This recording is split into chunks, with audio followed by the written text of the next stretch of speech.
آپ یہودیوں کی تاریخ پہ غور کریں تو معلوم ہوگا کہ ایک ہٹلر نامی شخص نے ان کی نسل کو تباہ کیا تھا۔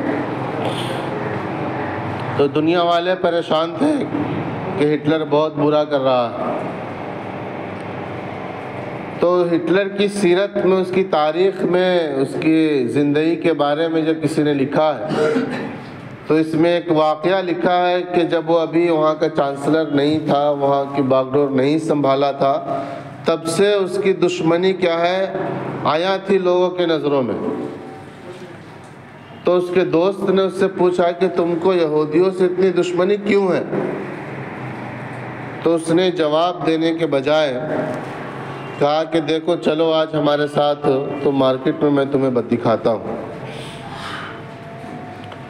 تو اس کے ساتھ وہ مارکیٹ گیا، وہاں پہ ایک کراکری کی دکان میں ایک پیالہ پہ دکھانے کے لیے اس سے کہا، تو اس نے اچھا بہترین اس کی دکان میں جو پیالہ تھا وہ ٹیبل پہ لا کے رکھ دیا، اور اس کو ہاتھ پکڑنے کی جس پیالے کی تھی وہ بائیں طرف تھی۔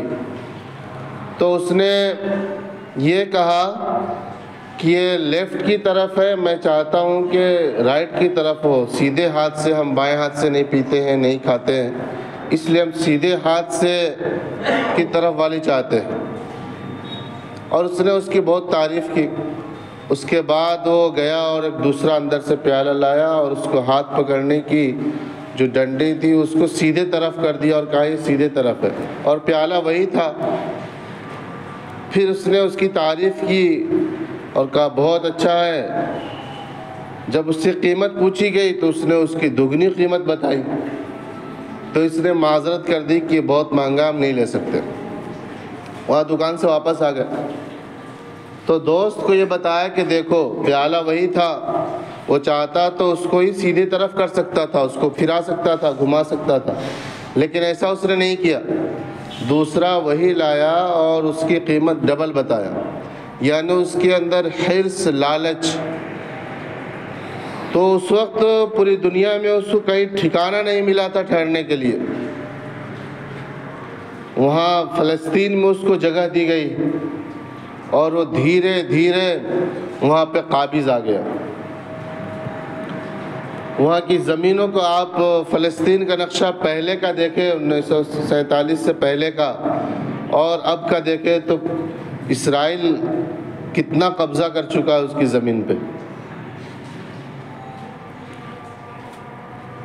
تو یہ جہاں جاتے ایسے مکار عیار ہیں کہ ان کی عیاری اور مکاری تجارت اور دوسرے راستے سے داخل ہوتے ہیں اور وہاں پہ قبضہ کر لیتے ہیں۔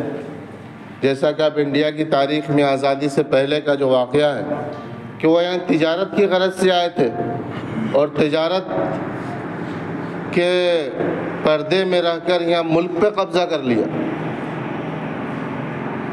تو اسی طرح صورتحال وہاں کی ہے۔ رسول اللہ صلی اللہ علیہ وسلم کا ارشاد ہے، یہ پیشن گوئی ہے کہ ایک وقت ایسا آئے گا کہ پوری دنیا سے یہودیوں کا صفایا کر دیا جائے گا، چن چن کر قتل کیے جائیں گے۔ یہاں تک کہ روایت میں ہے کہ اگر وہ کسی درخت کے سائے میں یا اس کے پیڑ کے پیچھے بھی چھپا ہوگا تو درخت اپنی زبان حال سے اس کو قال سے کہے گا کہ ایک یہودی میرے پیچھے چھپا ہوا ہے، اس کو قتل کر دو۔